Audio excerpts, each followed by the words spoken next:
18h, 19h30, Club Sport, Radio Shalom Besançon, 99.5 et sur www.radioshalombesançon.com. Bonsoir à vous, soyez les bienvenus sur Radio Shalom Besançon 99.5 et également sur la toile le www.radioshalombesançon.com. Vous êtes bien dans votre émission Club Sport en compagnie de Frédéric Chevassu du site allezsochaux.com, de Frédéric Fitch qui vous répond ce soir au standard. Bonsoir à toi mon cher Frédéric. Bonsoir Guillaume et bonsoir à tout le monde. Et ce soir au programme, nous revenons sur l'avant-match entre l'équipe du Havre et le FCSM, mais ça se jouera bien au Stade Bonal. Les jaunes et bleus vont-ils enfin gagner en 2016 en championnat? On attend vos réactions à l'antenne au 03 81 50 67 51.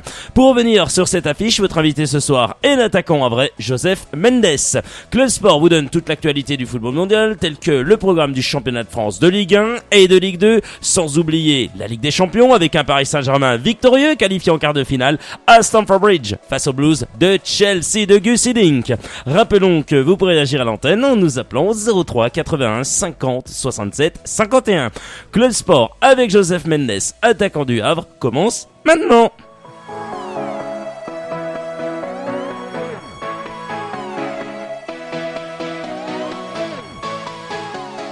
Et Frédéric, on commence cette émission par donner quelques informations région bien entendu et ensuite un petit entrevue avec Joseph Mendes pour revenir sur cet avant-match face au FC Sochaux. Montbéliard. Frédéric, on t'écoute.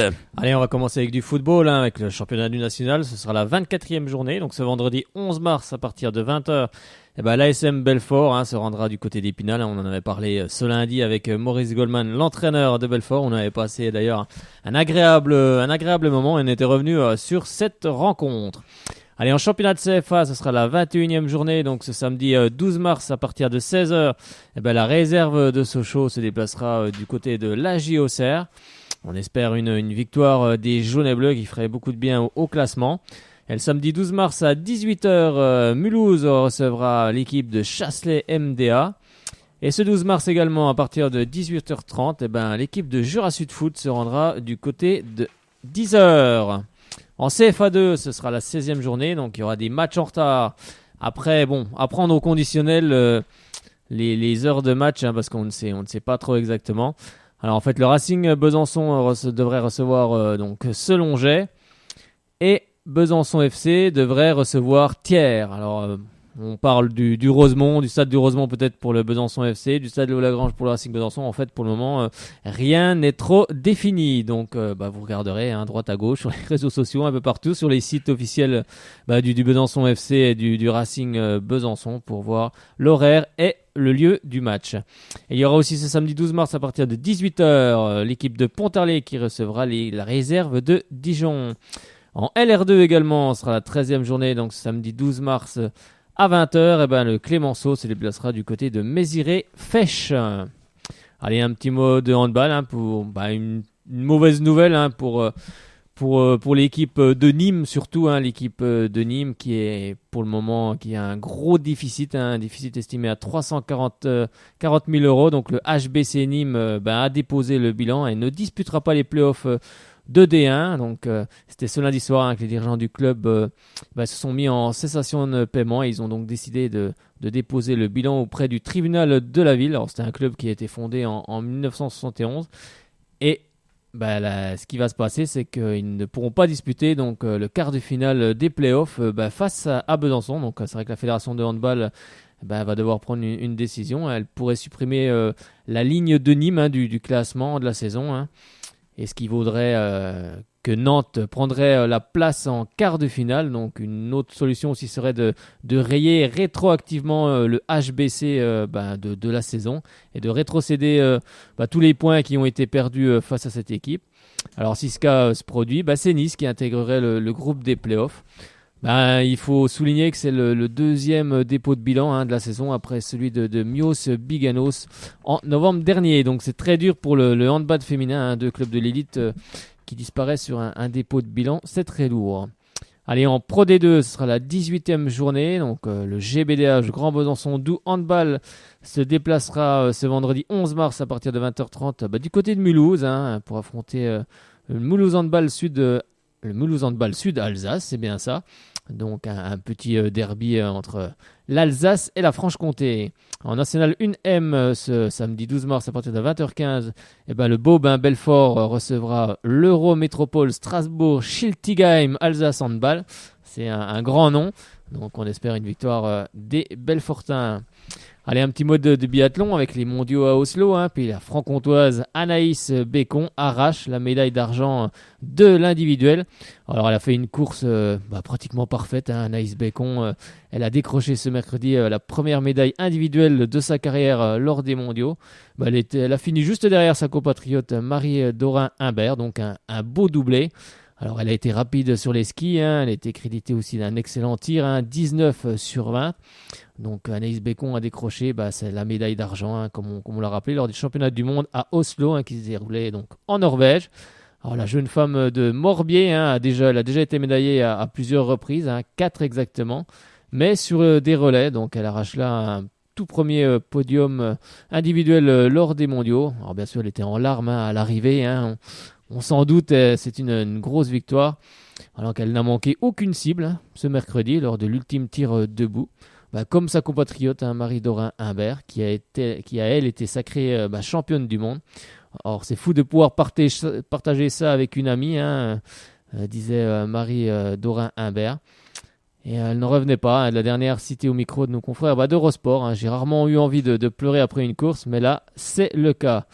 Alors c'est vrai que la Jurassienne a avoué aussi émue, j'ai eu peur de finir 4e après mon erreur au dernier tir debout, mais là l'argent c'est super, partager ça avec Marie, ça fait un moment qu'on y pensait, alors réussir ça lors des mondiaux, c'est génial, une médaille mondiale c'est vraiment trop bien, bravo à elle en tout cas, et bravo aussi à Marie-Dorin Humbert, donc un beau doublé. Frédéric, oui, j'en profite également et c'est François qui me le souffle et il a raison, j'ai vu cette info, effectivement, j'ai regardé nos confrères notamment de l'équipe, et effectivement, on n'a pas parlé de notre ami Fourcade qui vient d'obtenir sa 4e médaille d'or, Frédéric, quand même, On aurait pu quand même l'annoncer, c'est vrai. Même si c'est pas, voilà, ça n'est peut-être pas parti, je veux dire, les francs-comtois, on est bien d'accord, mais voilà, au niveau du ski, on aurait pu souligner, voilà, c'est cette le problème, moi, c'est que j'ai un petit souci d'internet ces jours-ci, je n'ai plus internet depuis 4 jours, donc. Comment ça, c'est la neige qui. Plus aucune info. Ah bon? Voilà, ça a été très difficile de faire cette émission, en tout cas. Ah faut tenir l'antenne, Frédéric, qu'est-ce qui se passe? Vous êtes pas sur le toit à tenir l'antenne? Non, pas trop, là. C'est, le fruit, que l'on connaît, qui est très répandu, qui ne fonctionne plus, donc ça a été très très compliqué.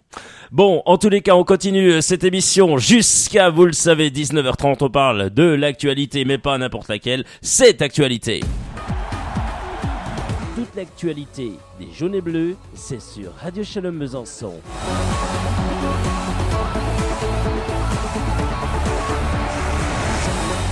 Merci à vous d'avoir choisi Radio Shalom Besançon sur 99.5 et également sur la toile le www.radioshalombesançon.com. Nous sommes ensemble jusqu'à 19h30 et on parle bien sûr de l'actualité du FC Sochaux Montbéliard avec, on l'espère, Joseph Mendes avant la fin de cette émission. On essaye tant bien que mal de le joindre. On a joint également la communication, Frédéric Fitch qui a joint le chargé de communication du club, effectivement, qui nous dit que il n'arrive pas non plus à le joindre. Donc je sais pas, est-ce qu'il y a peut-être un souci aussi ça arrive en ce moment, Internet, le téléphone. Ça peut arriver, oui. Vous savez de quoi vous parlez, vous. Oui, je sais de quoi je parle. Surtout pour Internet. Excellent, Frédéric Chevassu. Allez, le match, allez, on va se plonger avant d'avoir Joseph Mendes. J'y tiens qu'on l'ait, Joseph Mendes, avant 19h30. Je sais pas quel invité j'avais dit ça, mais on l'avait eu. Après, il sera trop tard. Après, il sera trop tard, Joseph, donc, s'il nous entend, ça se peut, qu'il n'hésite pas. D'ailleurs, Frédéric, je crois qu'on a été repris par le club, je crois, sur le hashtag, Le Havre, comme tu mets d'habitude. Je crois qu'on a été repris, mon cher Fredo, il me semble, sur le Twitter, c'est ça, sur Twitter. Non, t'as pas mis de hashtag, non? Il me semblait que tu mettais un... Si, j'ai mis le hashtag, mais je n'ai pas vu. Pas encore vu retweeter, mais ça va se faire, ne t'inquiète pas, ça va se faire. Allez, on continue, on va donner notamment la composition du match aller, parce que Albert Cartier, c'était son deuxième match, Frédéric, à la tête des jaunes et bleus, après celui de Tours, où il avait notamment fait 0-0 au Stade Bonal. Ça avait bien démarré pour les Sochaliens, pour les jaunes et bleus d'Albert Cartier. Il menait donc 1-0 grâce à Jérôme Nguéné dès la 3e minute de jeu. On pouvait se dire, tiens, Albert Cartier commence plutôt pas mal. Il pourrait enchaîner une victoire après un nul, ça serait pas mal. Enfin, l'air quartier qui pourrait démarrer. Eh bien, patatrac, pas du tout. Fontaine avait mis son petit but. Et puis, qui avait crucifié les Sochaliens? C'est l'inévitable Alexandre Bonnet à la 63e minute de jeu.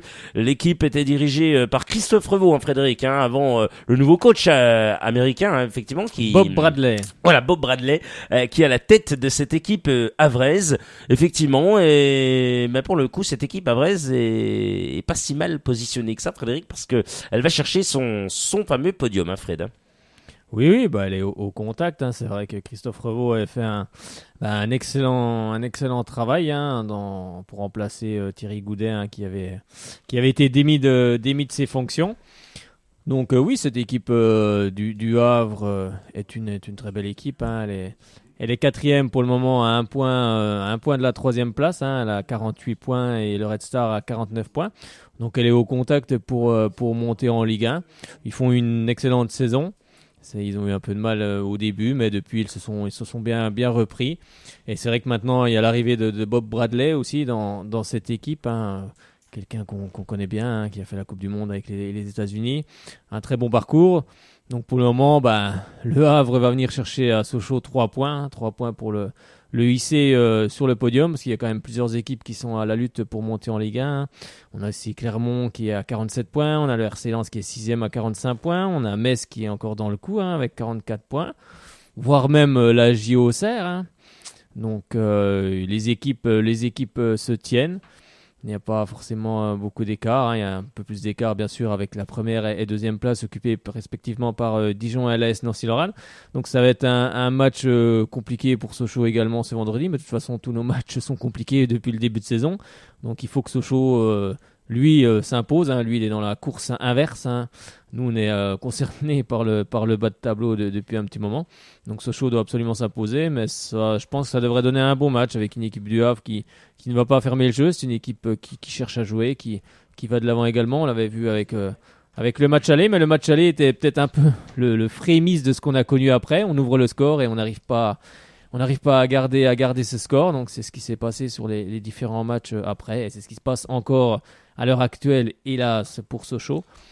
Donc non, une équipe havraise où il faudra se méfier. Se méfier aussi d'une petite pépite qui s'appelle Lise Mousset, un excellent joueur qui a marqué plusieurs fois cette saison en Ligue 2. Donc c'est un joueur à surveiller, comme Gimbert, comme Mathieu Duhamel, comme Joseph Mendes, qu'on essaye de joindre ce soir tant bien pour que avoir mal, justement son avis sur cette rencontre. Donc non, ça va être compliqué, mais maintenant on est rentré dans le money time, que ce soit pour les premières places ou que ce soit pour les dernières places, on est dans le money time. Maintenant il faut plus perdre de points. Maintenant il faut que Sochaux se réveille, tout simplement, que les joueurs se réveillent. Parce que dans 8-9 journées, il pourrait être bien trop tard, voire même avant. Donc maintenant, il faut que les Sochaliens reviennent et surtout soient plus costauds, plus concentrés jusqu'à la fin du match. C'est ce qui nous manque, c'est ce qui s'est passé à Tours. On n'a pas été concentré, on a complètement déjoué. Donc le problème, c'est qu'on ne peut plus se permettre de faire des matchs pareils, des matchs où on déjoue, où on est à côté de notre sujet. Maintenant, il faut que tous les joueurs soient concentrés vers le même objectif, c'est-à-dire le maintien. Donc il faut tout donner.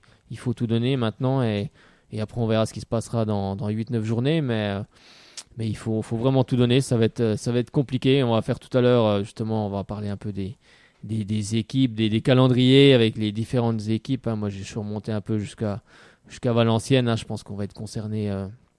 Je pense que les équipes du bas de tableau vont être concernées jusqu'à Valenciennes. Je pense que Bourg-Péronne devrait être tranquille. Quoique en football, on ne sait jamais trop. Ça peut aller vite aussi également. Mais oui, on fera un récapitulatif tout à l'heure. Mais ça va être compliqué encore contre le Havre. Mais de toute façon, il nous faut 3 points. En tous les cas, j'en profite pour saluer Alessandro qui nous écoute, François ou encore, et oui, il y a du monde, il y a Jean-Pierre Depot et il y a également Christophe qui nous écoute tous sur www.aduchelmesançon.com ou sur 99.5 comme vous, on en est sûr. Voilà, l'ami François qui est là également, comme je l'ai dit tout à l'heure il y a quelques instants. Effectivement, Frédéric, tiens, une petite info, et ça c'est sympa, c'est info par rapport aux supporters, on s'intéresse à vous forcément, c'est votre émission.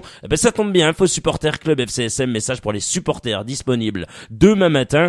Bonjour, pour la rencontre FCSM Le Havre de vendredi, le club met à notre disposition 5000 clap-clap. Effectivement, il faut donc un premier temps les plier, les déposer sur les sièges et mettre ensuite les programmes de la rencontre. Cette opération nécessite des bénévoles. Merci à tous ceux qui peuvent se joindre, disponible demain matin. Rendez-vous à la Villa des Forges à 9h. Amitié sportive, c'est signé Jean-François Bonnet. Excellent Frédéric. Voilà qu'on salue au passage tous les amis du Supporter Club, bien entendu, et puis tous celles et ceux qui entourent le fameux Stade Bonal. Il y en a tellement, il y a les Boys Bonal 70, il y a également la tribune Nord, Sochaux, il y a du bon monde, il y a du bon monde. Hein. Il faut et Parigot de Sochaux, il faut des supportrices et supporters. Hein. C'est vrai que c'est une saison qui est encore très difficile pour Sochaux, pour tout le monde. Donc, bon. Tout le monde a les nerfs un peu à vif dans ce dernier sprint. C'est vrai que je pense que c'est fatigant pour tout le monde. Mais maintenant, il faut bien que les joueurs comprennent que c'est le money time maintenant, comme on dit. Hein. C'est la fin du championnat. On arrive dans les dernières rencontres et là, il va falloir que Sochaux soit plus costaud, hein, et arrive à garder ses résultats quand il ouvre le score. Donc maintenant, ça passera par tout le monde, hein, que ce soit l'attaquant, le milieu de terrain, le défenseur jusqu'au gardien. Tout le monde doit être concentré sur cet objectif. Et on verra ce qu'il adviendra en fin de saison. Et déjà, ça commence par battre le Havre. Le Havre, ce vendredi. Hein, le Havre qui va venir chercher 3 points, hein, pour justement espérer venir sur le podium. Parce qu'eux, ils ont en vue la montée en Ligue 1, qu'ils peuvent encore... ils concourent encore à ça. Donc... ça va être un match compliqué, mais un match où je pense qu'il va y avoir des espaces. Hein. Ça va pas être un match fermé. Le Havre est une équipe qui ne ferme pas le jeu, qui joue avec Bob Bradley, qui est à la tête de cette équipe et qui aime le jeu. Il aime aussi surtout les jeunes joueurs. Hein. C'est quelqu'un qui lance beaucoup de jeunes joueurs, à l'image comme on le rappelait, de Lys Mousset, hein, qui est pour le moment à 9 buts dans ce championnat. Il a tout juste 20 ans et c'est la petite pépite du côté du Havre, donc il faudra faire attention. L'équipe du Havre est une belle équipe. Effectivement, Frédéric Chevassu du site allez-sochaux.com. On essaye tant bien que mal de joindre Joseph Mendes. C'est moi qui appelais. Allez-y, Frédéric Fitch, appelez Joseph Mendes sans aucun souci. J'aimerais qu'on puisse le joindre, effectivement. Apparemment, Frédéric, c'est assez incroyable, c'est assez paradoxal ce qu'on nous annonce, le chargé de communication qui a dit à Frédéric Fitch notamment que il dit que c'est toujours le répondeur, effectivement, que les joueurs, ils sont pas très envie de répondre à la presse. Tu te rends compte, Fredo?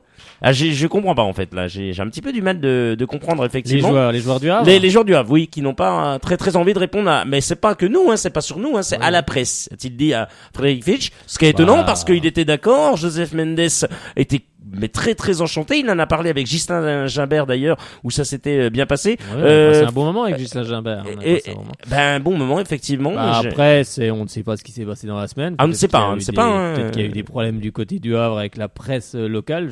Peut-être aussi. Hein, ça a été acté mardi. Donc, comme il y a la conférence de presse aujourd'hui, est-ce que ça a irrité? Peut-être, je ne sais pas. Je n'en sais rien, Frédéric. Peut-être. Peut-être qu'il y a eu des questions de poser qui n'ont pas été du goût, je sais pas, des joueurs ou de l'entraîneur ou du staff, ou je ne sais pas trop. Et peut-être que les joueurs ont décidé de ne pas, de boycotter, on va dire, la presse. Bon, après ça les regarde. Hein. Là-dessus, on ne peut hélas rien faire. Donc, c'est dommage. C'est vrai qu'on avait reçu Ghislain Gimbert avant le match contre de Sochaux au Havre. On avait passé un très bon moment, on avait pu discuter avec lui, on avait bien rigolé. C'était vraiment un moment très, très sympathique et très agréable, avec un joueur qui avait failli signer à Sochaux, qui avait signé au FCSM, qui était en balance entre Le Havre et Sochaux. Il a finalement il avait opté pour le Havre, pour différentes raisons qui lui appartiennent. Donc c'est dommage. Bon, c'est comme ça. Moi, je pense que je pense que dans des moments où même, après je sais pas ce qui s'est passé du côté là, même du côté de Sochaux, je pense que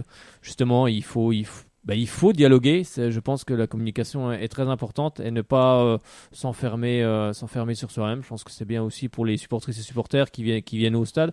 Après, je peux comprendre qu'il y a peut-être des questions qui irritent de temps en temps, hein, mais Mais avant tout, je pense qu'il faut communiquer, il faut parler, il faut pas s'enfermer. Je pense que c'est pas forcément, enfin là c'est mon avis personnel, je pense que c'est pas forcément une bonne solution. Je pense que c'est pas la bonne contraire, solution. Je rejoins également. Après, c'est pas parce qu'on fait partie, nous, de la presse entre guillemets, donc on donne la parole à vous supporters. D'ailleurs, vous pouvez réagir au 03 81 50 67 51. Voilà, réagissez. Le fait de ne pas communiquer, est-ce que c'est pour vous? Est-ce que c'est bien ou pas bien? Une bonne solution selon vous? Ouais, c'est ça. C'est bien la question du soir. La deuxième question, en plus de est-ce que Sochaux va enfin gagner en 2016 face à l'équipe du Havre? La deuxième question, c'est selon vous, est-ce la bonne méthode de ne pas communiquer quand ça va mal ou même quand ça va bien? Parce que voilà, vous voyez, c'est très très bizarre. Effectivement, ça peut paraître très bizarre parce que les clubs qui vont bien, etc. Il y a sans doute eu quelque chose dans la semaine. Oui, non, mais je pense effectivement pour qu'il y ait cette réponse-là. J'avoue que voilà, en tous les cas, on va quand même tenter jusqu'au bout quand même. Je pense qu'il y a peut-être un moment, il en aura peut-être un peu marre.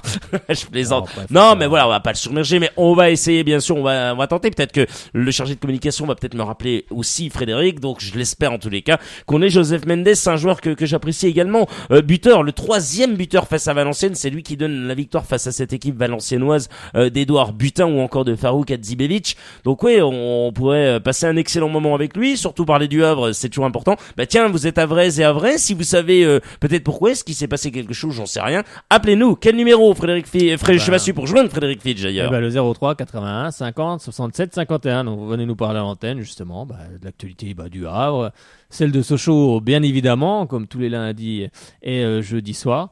Donc on vous attend. Toutes celles et tous ceux qui voudront bien s'exprimer en direct, car on vous donne la parole. Allez, Frédéric, sur la page Facebook Soyons Sport, Local Sport, on peut quand même annoncer qu'il y a 1525 personnes qui nous suivent, Frédéric. C'est pas mal. Je viens de voir ça il y a quelques instants. C'est magnifique, Fred. Chaque fois, on gagne. Voilà. Ah oui, puis 700 sur Twitter. Donc, c'est magnifique. Franchement, ça fait chaud au cœur d'être suivi ainsi, Frédéric.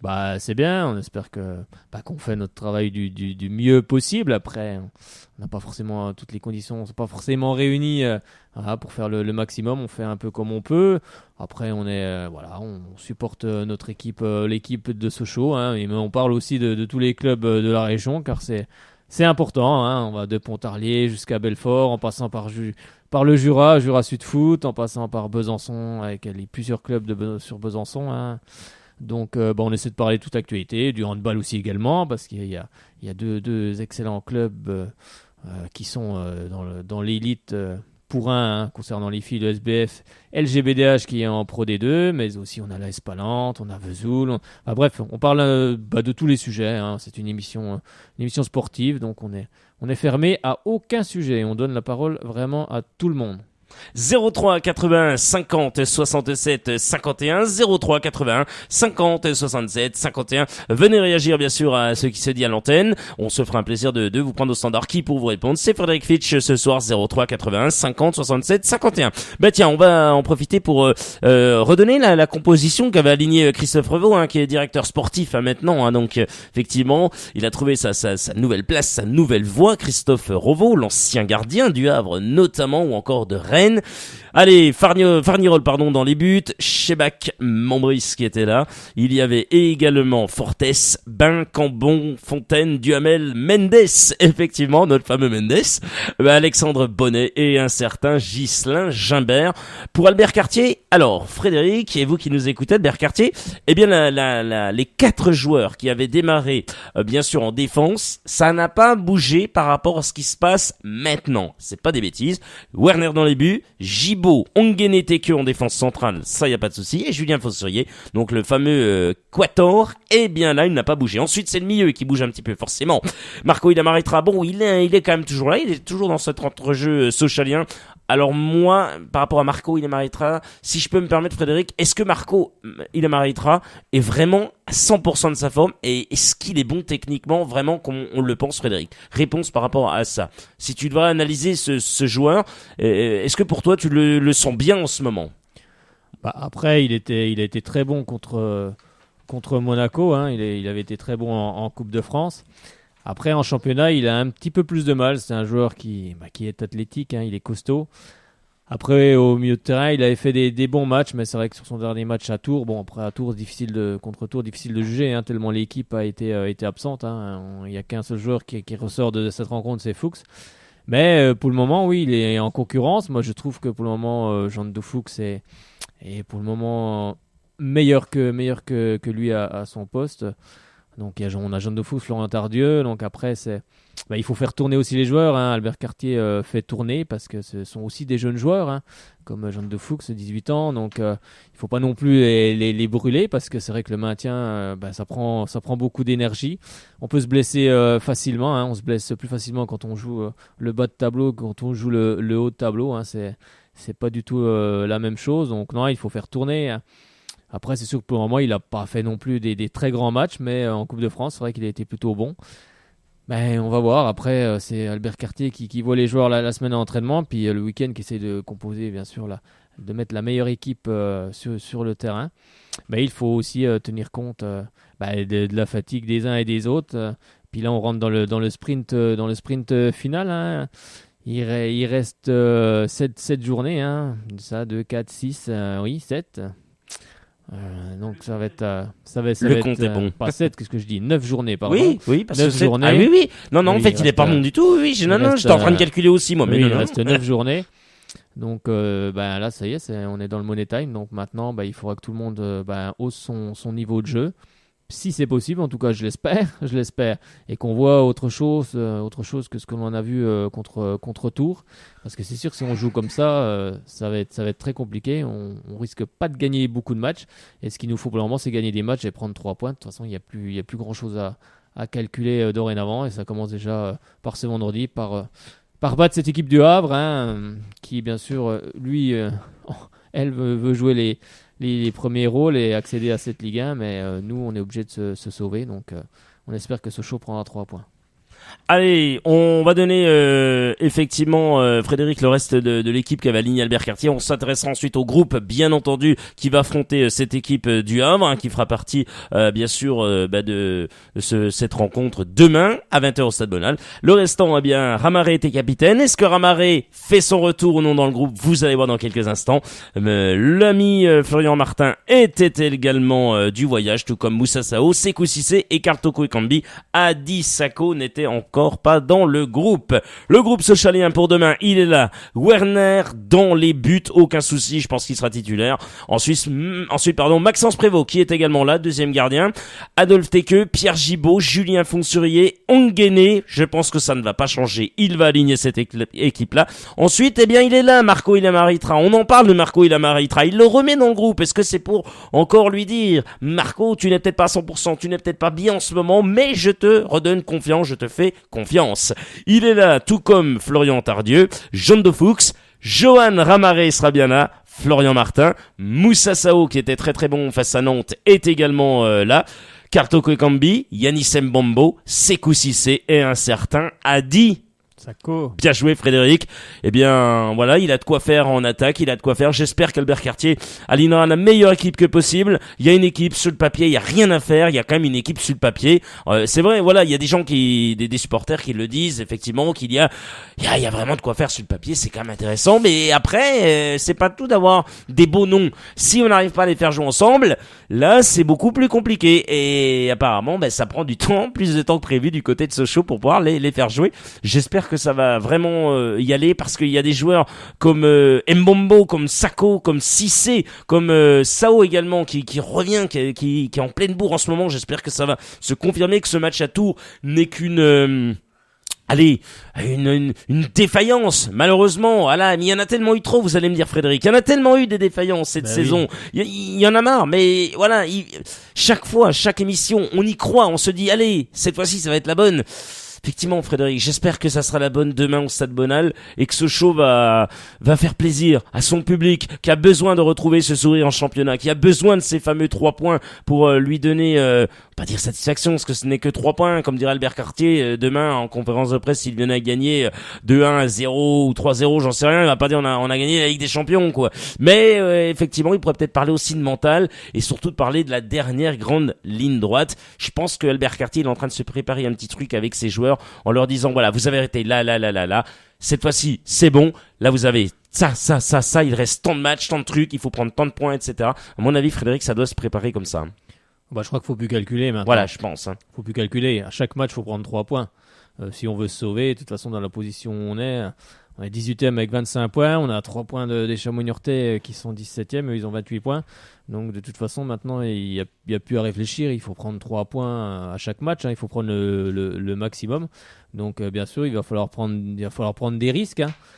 Oui. Il va falloir prendre des risques, mais il faut absolument, déjà, dès demain soir, gagner pour recoller. Bien sûr, aux équipes qui sont devant nous, parce que Niort est toujours devant à l'heure actuelle, parce qu'on vise la 17e place. Bon, après, si on peut aller plus haut, tant mieux, mais le principal, c'est de se sauver, donc c'est de viser au moins la 17e place. Donc oui, ça va pas être simple, mais ce sera pas simple non plus pour les autres équipes, parce que elles ont des calendriers aussi compliqués, mais pour nous, il faut absolument qu'on s'impose dès ce vendredi soir, et puis ça va passer par un bon match. Donc il faudra que les passes soient appuyées, il faudra faire la meilleure passe à son partenaire et essayer de tout faire, de ne pas être. De toute façon, maintenant il y a pas de pression particulière à avoir. De toute façon, pour le moment, on est dans la charrette, donc pour le moment, on est virtuellement en national.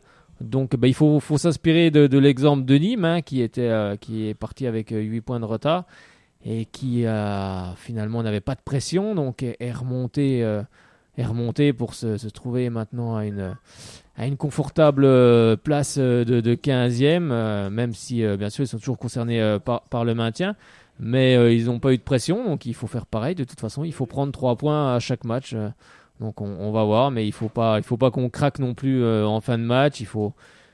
C'est ça le problème de cette équipe, c'est qu'elle est pas régulière, ça on le sait tous depuis le début de saison, mais elle craque trop facilement. Mais pour ça, il faut bien sûr aussi marquer des buts, c'est un peu ça notre gros problème. Donc on réussit bien face à des équipes de Ligue 1 en Coupe de France, on peut même se demander si on n'a pas plutôt une équipe de Ligue 1 plutôt qu'une équipe de Ligue 2. On l'a vu face à Tours, qui est elle une équipe typique de Ligue 2, et on a eu beaucoup de difficultés. Donc maintenant, on verra ce vendredi. Frédéric, petit message de la communication du Havre. Bonsoir, je ferai remonter l'info à mon responsable. Bonne soirée tout de même à vous, amis socialiens. Voilà, chargé de communication du Havre, que je remercie pour sa réponse. Donc il va faire remonter ça. Donc je pense qu'effectivement, je pense que Joseph Mendes va... Voilà, j'espère qu'on l'aura. Je vais lui dire pour lundi. Voilà, parce que je reste pas sur un échec. J'ai horreur d'un échec. Je suis comme Hervé Renard. Donc il y a toujours pour rebondir. Et comme on rebondit, eh bien, voilà, c'est pas grave. C'est que partie remise, Frédéric. Donc lundi pour débriefer la rencontre sans aucun souci avec Joseph Mendes, on le fera, qui perde ou qui gagne, on doit tenir parole, et effectivement on dit pas oui puis après le lendemain on dit non, voilà, c'est tout. Enfin bref, c'est comme ça. Frédéric, on va en profiter, oui, dans une petite seconde, on va aller faire un petit détour par la Moselle, ça va nous faire du bien. Oh que oui, on va aller avec l'ami François. Les dernières infos sur le FC Sochaux-Montbéliard, c'est sur Radio Shalom Besançon 99.5.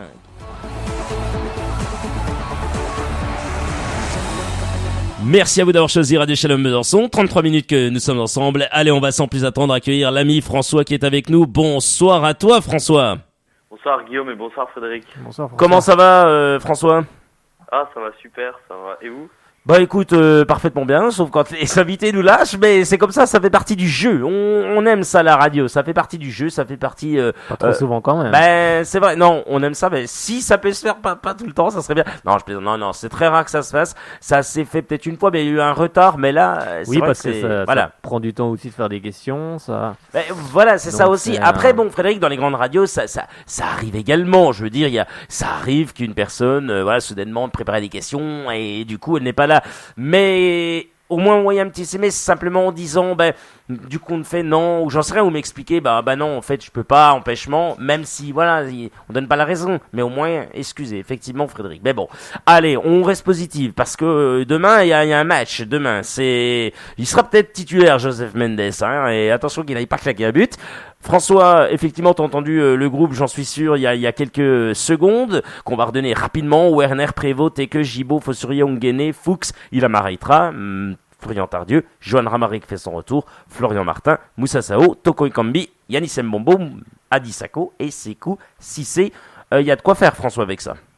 Oui, bien sûr, il y a quoi faire. Après, je suis assez d'accord avec ce que tu as dit sur le fait qu'on n'a pas encore trouvé le meilleur moyen de les faire jouer ensemble. Ouais. On a beaucoup de qualité dans cette équipe, hein, que Florian Martin, Tardieu et des jeunes qui arrivent comme Fuchs, Thuram, Robinet qui ont un peu plus de mal, mais j'espère que ça va arriver. Voilà quoi, il y a du potentiel. Maintenant, il faudra que la mayonnaise prenne et j'espère qu'elle se prendra avant la fin de la saison pour éviter une descente en nationale qui serait très préjudiciable au club. Bah là, il va falloir se dépêcher, hein, parce qu'il reste plus beaucoup de matchs. Donc Bah oui, il faudra maintenant, se dépêcher parce qu'il reste 9 matchs, donc 9 fois 3, 27. 27 points à prendre, on en a 25. Ouais, on peut encore se maintenir, mais ça va être dur, quoi. ah bah faut prendre, faut essayer de prendre le maximum de points à chaque match, c'est-à-dire 3. Hein. De toute façon, il va falloir prendre des risques. Hein. Après, on sait qu'il y a de la qualité dans ce groupe, mais c'est une équipe qu'on a beaucoup de mal à comprendre, à suivre, parce qu'elle est capable de faire des bons matchs comme des équipes de Ligue 1. C'est sûr qu'il y a moins de pression, on les attend moins face à des équipes de Ligue 1, hein, parce que Sochaux est le petit, par rapport à des équipes comme Monaco et Nantes. Après, en championnat, c'est sûr qu'il y a beaucoup plus de pression, mais ça va être compliqué. En tout cas, ça va être très serré. Peut-être que tout va se jouer lors de la dernière journée contre Clermont.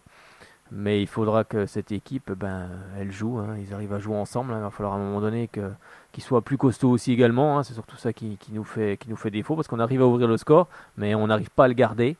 Donc ça, après, il y a de la qualité, c'est certain, mais est-ce qu'on craque trop facilement parce que physiquement, on commence à être un peu mal? Est-ce que mentalement, à un moment donné dans le match, on lâche un peu, on est moins concentré? Donc là, ça devient très très important. Il reste 9 matchs, comme tu l'as souligné. Donc maintenant, c'est voilà, haro sur l'adversaire à chaque rencontre, et surtout il faut marquer des buts et gagner des matchs, parce que si on n'arrive pas à gagner de match, c'est fini. Hein. Moi, je pense que c'est un peu des deux parce que j'ai l'impression qu'ils veulent bien faire, mais qu'ils n'y arrivent pas, quoi. Ils tapent pas de jauger leurs efforts et du coup, ils font n'importe quoi et ils sont pas organisés. Donc c'est peut-être ça qui colle pas, je sais pas, mais je sens qu'il y a quand même de la bonne volonté, quoi. Ah oui, non, mais il y a de la bonne volonté. C'est des joueurs qui bien sûr mouillent le maillot, mais je veux dire, je sais pas, moi j'ai beaucoup de mal à comprendre cette équipe. J'ai du mal. Je pense que beaucoup de supporters sont, je pense, un peu comme moi. Hein. Autant on peut faire des bons matchs, autant on peut passer complètement au travers. Mais combien de matchs on a perdu en ouvrant les scores? Bon, j'ai pas les stats sous les yeux, mais ça doit être énorme. Ça doit être énorme. Beaucoup trop. Déjà contre le Havre. Le Havre, on avait ouvert le score, on n'a pas réussi à tenir. Ça commençait déjà par là. Et oui, voilà, beaucoup. À Metz, pareil. Enfin bref, j'en passe. Hein. Je pourrais citer. Récemment, il y a Dijon, il y a le Red Star. Oui. Il y a qu'est-ce que je peux encore. Oui, il y en a encore une sacrée tripotée. Ouais, voilà, il y en a plein. Donc c'est vraiment là, c'est vraiment une question de mental, quoi, parce que faut arrêter les conneries 2 minutes.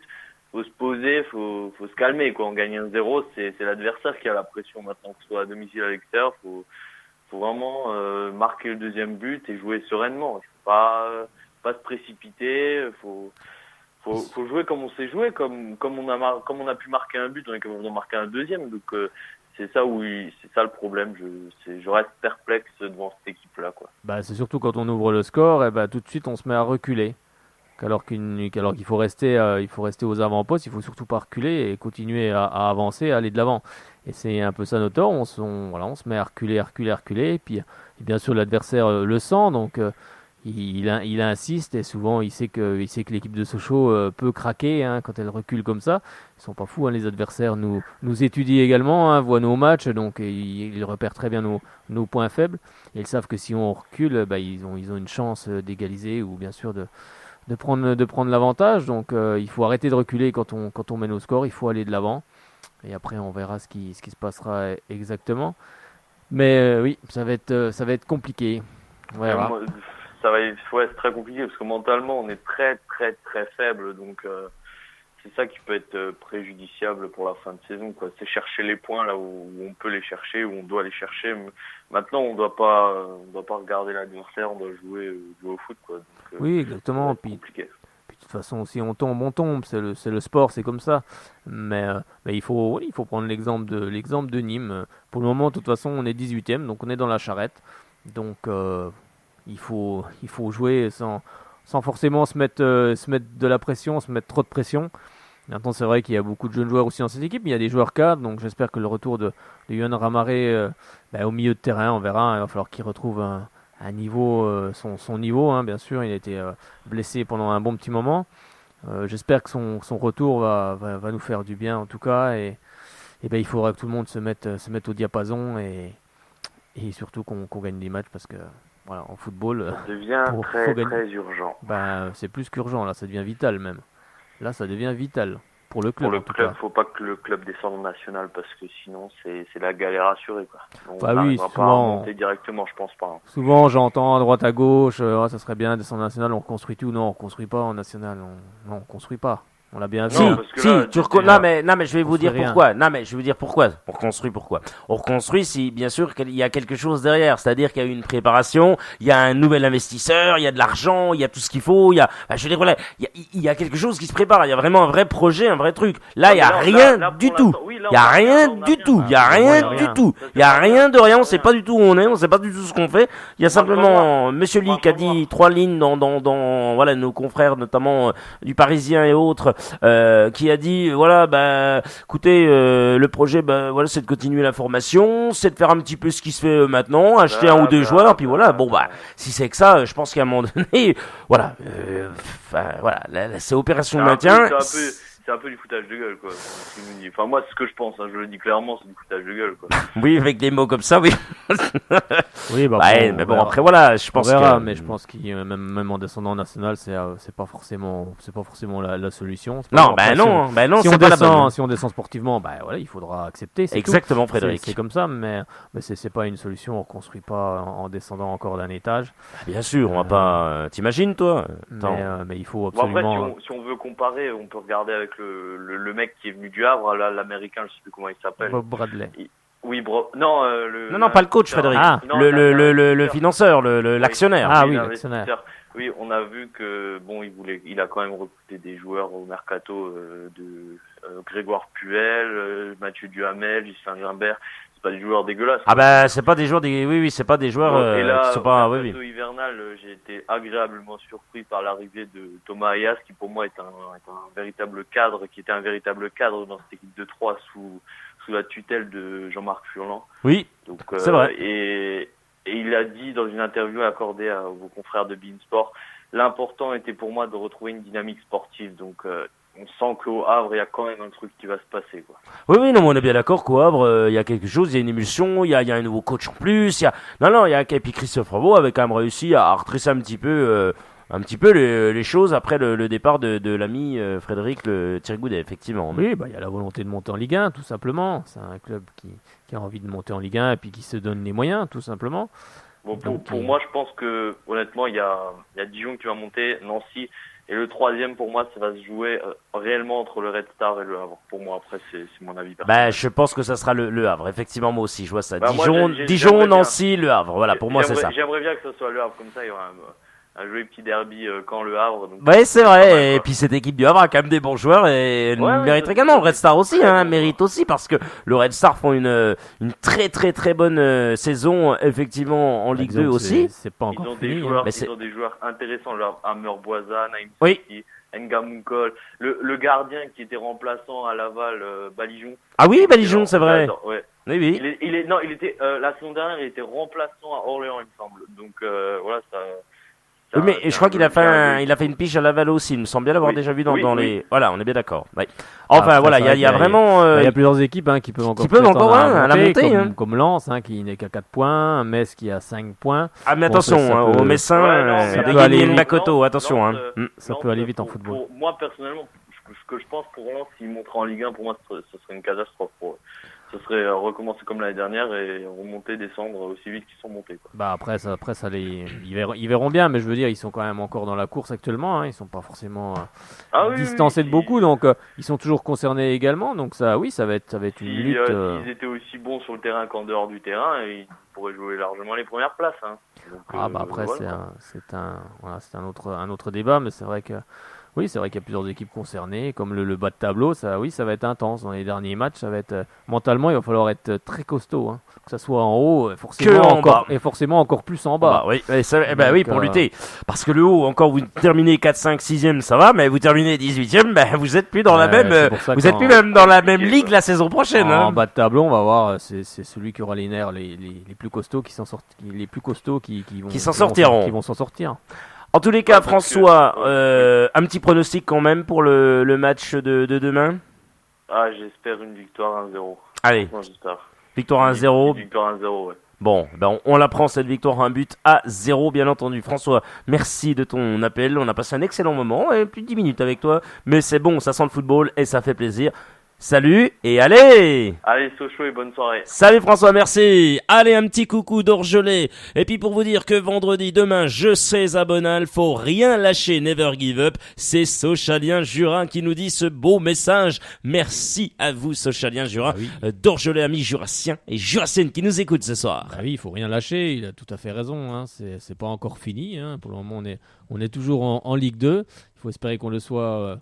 Bien sûr, au soir de la dernière journée contre Clermont, mais c'est sûr qu'il ne faut pas que les joueurs lâchent, hein, heureusement, bien évidemment. Après, les supporters, eux, ne lâcheront pas non plus. On sera toujours au stade, on sera présent, on sera prêt à soutenir nos couleurs pour qu'on reparte de l'avant et surtout qu'on se sauve, hein, parce qu'il n'y a que ça pour le moment. Se sauver, prendre 3 points, donc ça commence par ce vendredi contre Le Havre. C'est sûr que ça ne va pas être un match facile, hein. Il y a une très belle équipe en face, de très bons joueurs.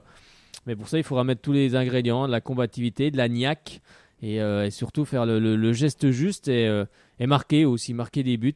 Parce que c'est vrai que depuis le début de saison, on est une des plus faibles attaques de Ligue 2.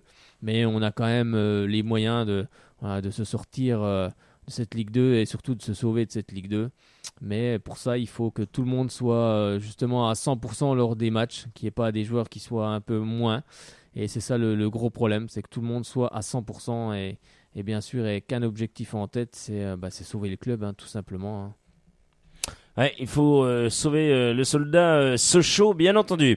03 81 50. Ça nous rappelle des souvenirs. Oh que oui. 03 81 50 67 51. 03 81 50 67 51. Vous nous appelez, vous réagissez à l'antenne et bien sûr, c'est Frédéric Fitch qui vous répond ce soir au standard. On se fait un plaisir de vous prendre et de vous passer à l'antenne pour parler de l'actualité.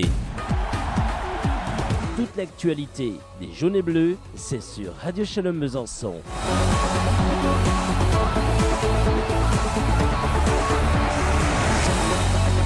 Merci à vous d'avoir choisi Radio Shalom Besançon. On entame cette deuxième période, si on peut dire ainsi. 47e minute de jeu, c'est ça, Frédéric Chevassu? Ouais, c'est un peu ça. Ah ouais, c'est un peu ça. On mène 2-0, hein, c'est ça. On mène déjà 2-0, passons. Ouais, effectivement, parce que déjà Joseph Mendes est déjà expulsé, donc Frédéric, c'est plus facile pour aller marquer. Quoique des fois à 10, c'est plus dur. Effectivement, Frédéric. C'est plus dur.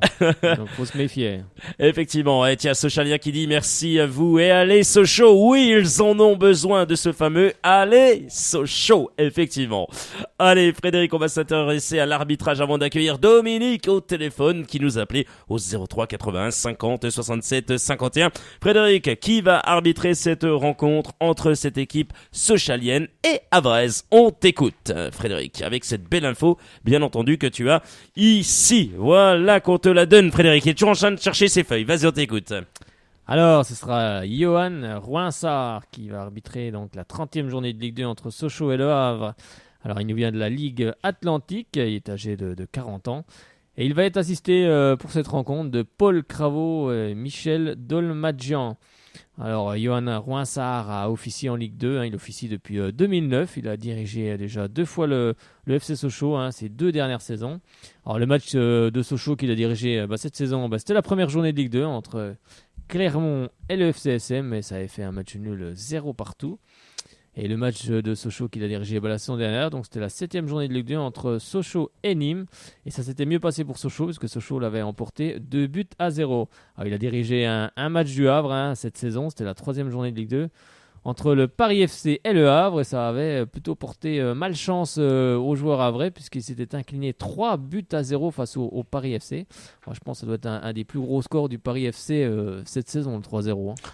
Ben oui, Frédéric, c'est ce que je regarde et que je suis en train 1, 2, 3, de me dire, c'est que Paris FC, oui, 3-0 contre le Havre, c'est au début, je me dis purée, dis donc, ça fait longtemps qu'ils ont pas mis à 3-0. Ils ont tout marqué dans le même match, après c'était fini, quoi. Ils ont eu beaucoup de mal. Mais maintenant, ils reviennent pas trop mal, parce qu'ils ont quand même tenu en échec Ajaccio en Corse, donc ils reviennent bien, cette équipe du Paris FC, donc il faudrait qu'elle enchaîne quelques résultats positifs pour revenir au contact, parce qu'elle est quand même à 5 points de Sochaux, mais en football c'est rien, donc elle est encore concernée pour le maintien également. Ça va être très très tendu ce maintien. Allez, on va accueillir sans plus attendre Dominique qui nous a appelé au 03 81 50 67 51. Ça va parler Racing Besançon forcément. Bonsoir à vous Dominique. Bonsoir. Comment Bonsoir. allez-vous Dominique? Ça m'énerve. Ben oui. Pourquoi vous dites aux jeunes, vous dites tu et moi, on me dit toujours vous. Comment? Si, parce que Frédéric, il y a vraiment de la neige sur la tête aujourd'hui. Non, en fait, si tu veux, Frédéric, alors tu entends les mots qui sont de ma bouche, Fred? Non, sérieux. En fait, voilà, Dominique, elle dit pourquoi on la tutoie pas et qu'on tutoie les autres personnes. C'est vrai que François, François, il est adolescent, donc c'est difficile. Bah oui, c'est pas pareil. Bon, c'est vrai que Frédéric tutoie facilement, mais quand ça se passe bien, bon, Moi, ça me fait vieille. Hein. Ils sont plus jeunes que moi. Sauf lundi, où il a pas trop osé que Maurice Goldman. Mais je pense qu'il lui aura dit, wesh non. Maurice, allez, on se fait une petite... Il y a un minimum de respect avec les gens plus plus âgés que moi, effectivement, donc, Frédéric. avec les gens moins âgés, les jeunes. Mettez-moi oui. vieille pendant que vous... Mamie Dominique. Non, je n'oserais pas. Je me permettrais pas. Mais on se connaît déjà un petit peu, donc Excellent. Ah bon? Oh, Frédéric. on se voit de temps en temps pendant les matchs. Oh, il y a un petit message de Yves Nachin qui est magnifique, que je salue. Le FC Sochaux sera accueilli par les équipes de Bourg-la-Reine et, alors, attendez, et Jouy en Josas. Attention au match amical prochainement. Il est magnifique, Yves Nachin. Salut à toi, mon cher. Il va prendre un carton jaune. Il prend un carton jaune, Yves Nachin, ou pas? Qu'on va vous retrouver la semaine prochaine, bien entendu, pour la retransmission du match du Racing Besançon.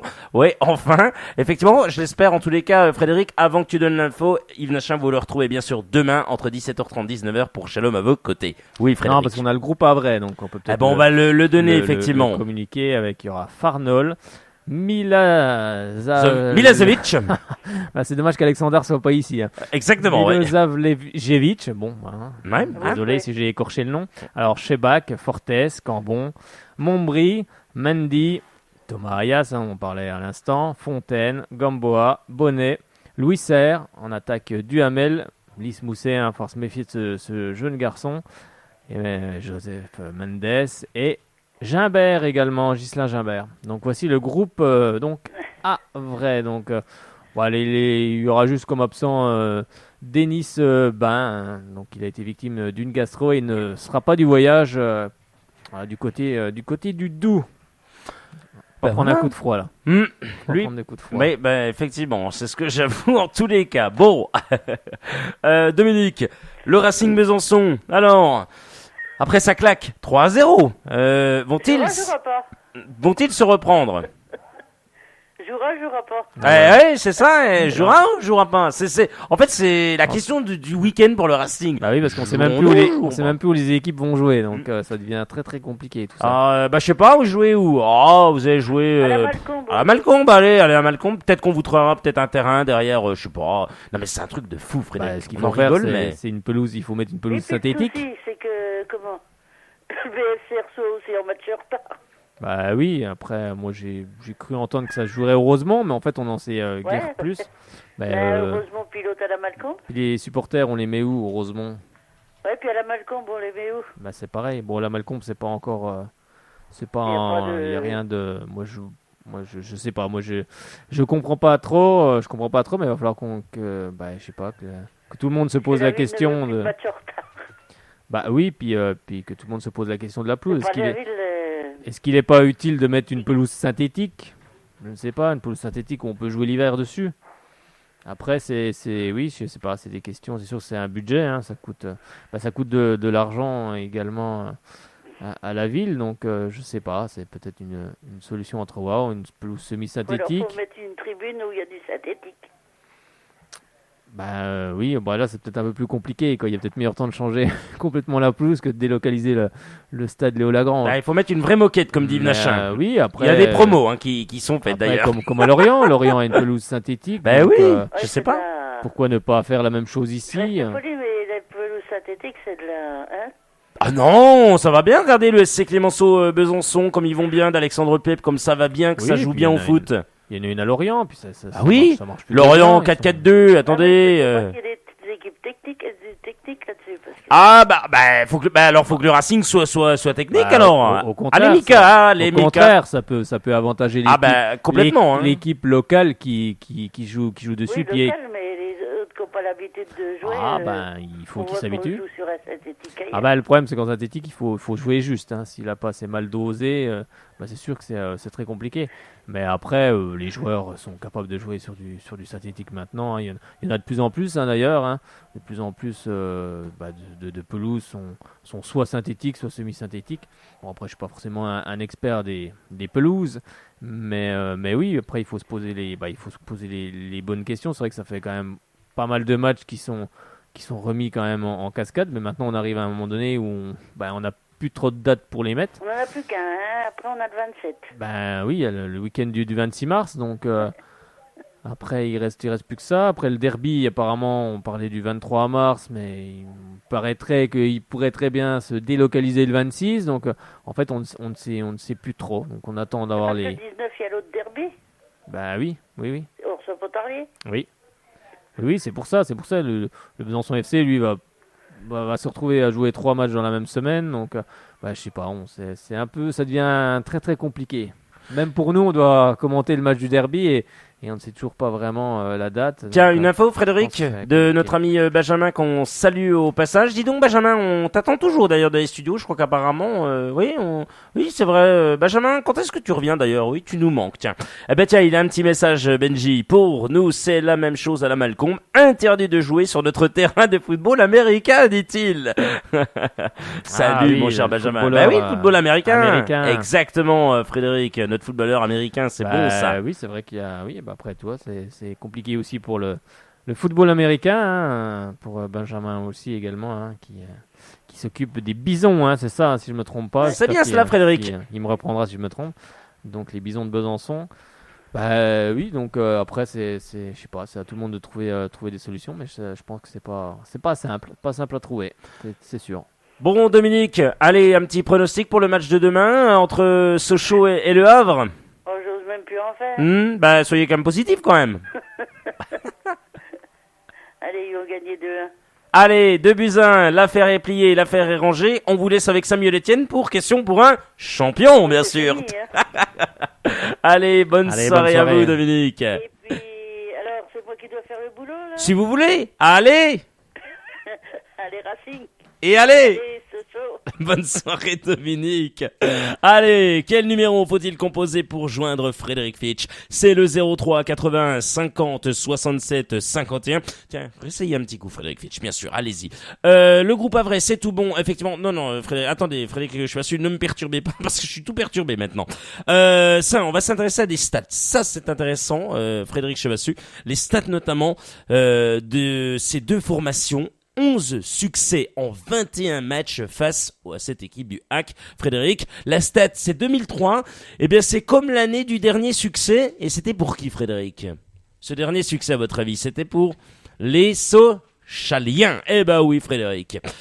Depuis la saison 1938-1939, le FCSM a évolué à 21 reprises face au Havre en championnat, dont 4 fois en Ligue 2, avec un bilan de 11 succès contre 4 matchs nuls et 6 revers.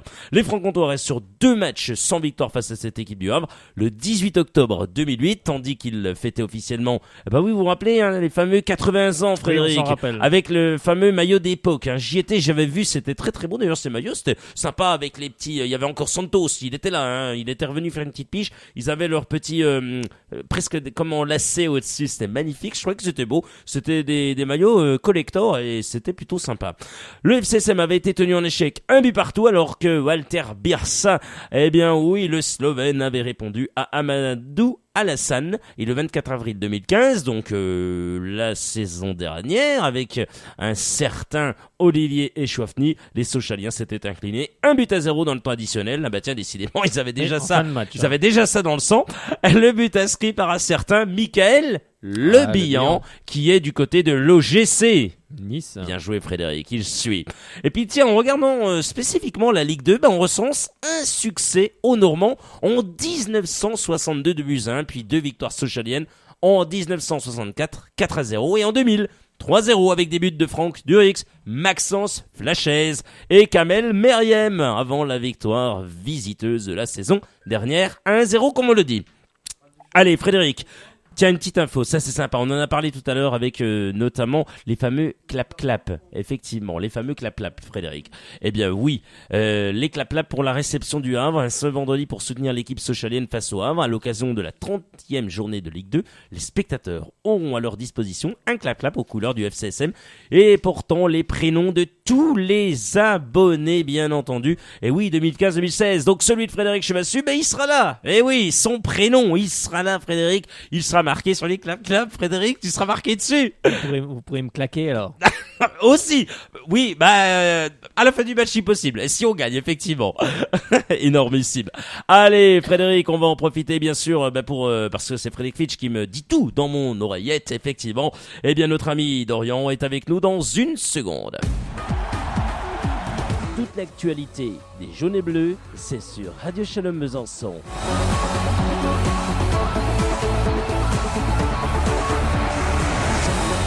Merci à vous d'avoir choisi Radio Shalom Besançon sur 99.5 et également sur la toile, le www.radioshalombesançon.com. Allez, tout de suite, on accueille Dorian qui nous appelait au 03 81 50 67 51. Bonsoir Dorian. Bonsoir Guillaume, bonsoir Frédéric, comment ça va? Bonsoir, ça va bien Dorian, ça va impeccable. Écoute, tranquillement, tout se passe bien. Sochaux qui ne doit plus calculer Dorian. Cette fois-ci, il va falloir gagner contre le Havre. Ah, exactement, c'est vrai que là c'est des matchs qui deviennent de plus en plus cruciaux pour le maintien, parce que c'est vrai qu'on joue le maintien en Ligue 1, donc on sait quand même ce que c'est. Maintenant jouer le maintien en Ligue 2 c'est un peu plus délicat, parce que quand on se dit qu'on joue le maintien en Ligue 1, on a toujours une ligue professionnelle derrière. Après, si on descend en national, c'est pas la même chose, il y a souvent des clubs qui sont tombés en national et qui sont carrément tombés à la dérive juste après. Donc c'est vrai qu'il faut faire attention à ça. Après voilà, Sochaux, sans se mentir, n'est pas à sa place. On va dire qu'il est à sa place dans le sens où on va pas dire qu'ils se sont fait voler leurs points, hein. Je veux dire, tous les matchs qu'on perd ou où on fait match nul, ou on perd des points bêtement, c'est entièrement de la faute de Sochaux, c'est pas de la faute de l'arbitre, c'est c'est entièrement de la faute de Sochaux, mais voilà, pour moi, Sochaux n'est pas à sa place. Et c'est vrai que voilà, comme tu l'as dit Guillaume, les matchs ils deviennent cruciaux, c'est des matchs qu'il ne faut surtout pas perdre. Là, ça sert à plus rien de calculer, à dire oui, si on prend un point par-ci, 3 points par-là. Là, quand on se déplace ou quand on reçoit, c'est 3 points obligatoires. Et voilà, bon, bien sûr, il y a toujours une marge d'erreur, mais voilà, il faudrait essayer quand même d'en avoir le moins possible et d'essayer de grappiller tous les points possibles. Oui, tu l'as rappelé, c'est vrai, il faut 3 points. En tout cas, essayer de prendre 3 points à chaque match. De toute façon, maintenant, comme on l'a dit, ça devient vital. Ça devient vital pour le club, donc il faut se sortir de là et ça va pas être simple. Après, on a un calendrier compliqué, mais les autres équipes aussi également, elles ont un calendrier compliqué. D'ailleurs, on en parlera juste après. On va faire le tour.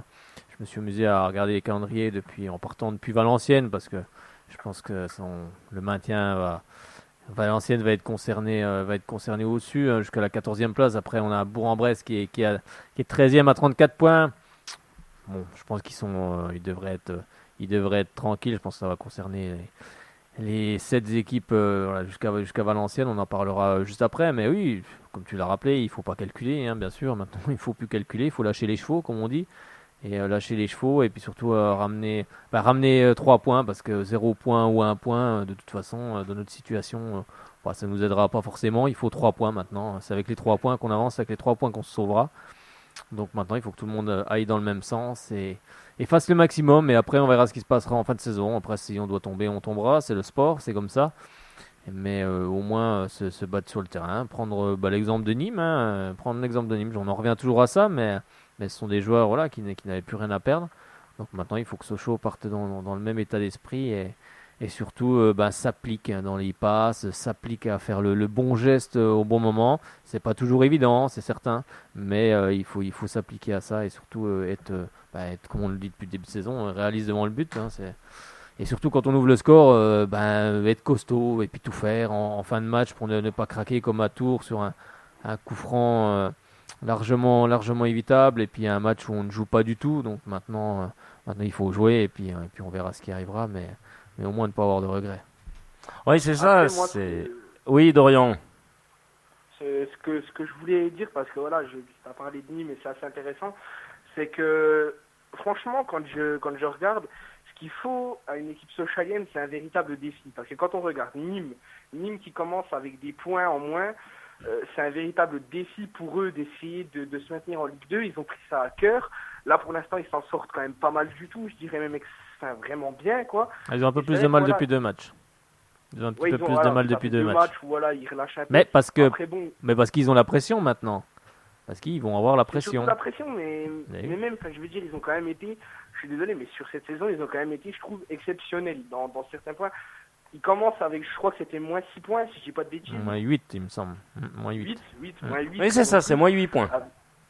Avec moins 8 points, et ils arrivent quand même à se débarrasser de ce gros handicap, parce que commencer avec moins 8 points, c'est quand même énorme. Et après, bon, voilà, on va pas commencer à lancer le débat, ils l'ont mérité, ils l'ont pas mérité. Mais ils commencent tout de même avec un handicap. Ils arrivent à se relever, et je veux rebondir par-dessus en parlant de Sochaux en Coupe de France. C'est quand ils reçoivent des équipes comme Monaco, comme Nantes, où ils partent à Bastia, ou des choses comme ça, et qu'ils arrivent à nous sortir des matchs. Mais franchement, les matchs, on ne les vole pas, quoi. Les matchs qu'on fait, contre des équipes de Ligue 1, qui ont une carrure en Ligue 1, on ne jouait pas des derniers du classement. On a quand même tapé Monaco, on a tapé Nantes, qui sont des équipes en Ligue 1 qui sont en forme actuellement. Et on a réussi vraiment à contrer au jeu et à jouer et à imposer notre jeu à nous.